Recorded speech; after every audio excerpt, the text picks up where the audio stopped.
Bonjour Vincent Hervouette. Bonjour. Les Iraniens parlent d'une mise en scène douteuse.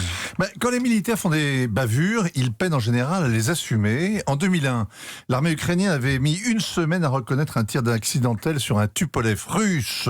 Les soviétiques avaient mis 5 jours à admettre avoir abattu un Boeing 747 coréen. Et en 88, les Américains eux-mêmes ont attendu plusieurs jours avant d'avouer qu'ils avaient confondu un Airbus iranien et un bombardier au-dessus du Golfe. Mais la retenue des Iraniens dans leur dénégation ressemble à un aveu. Un sous-ministre a dit qu'un tir de missile n'aurait aucun sens.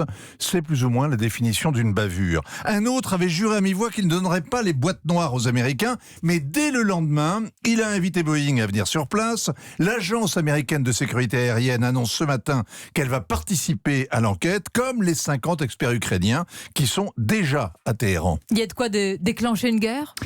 C'est plutôt le contraire, parce que d'abord, la guerre avec l'Occident dure depuis 3 décennies, et ces 176 civils sont victimes d'une arme de guerre, d'une guerre non déclarée. Et puis, après l'élimination du général Soleimani, les Iraniens promettaient l'apocalypse aux Américains. Ils se sont contentés d'un début de représailles. Ils ont tiré 2 salves de missiles contre leur base en Irak. Et puis, basta. Tout s'est arrêté quand l'avion s'est écrasé.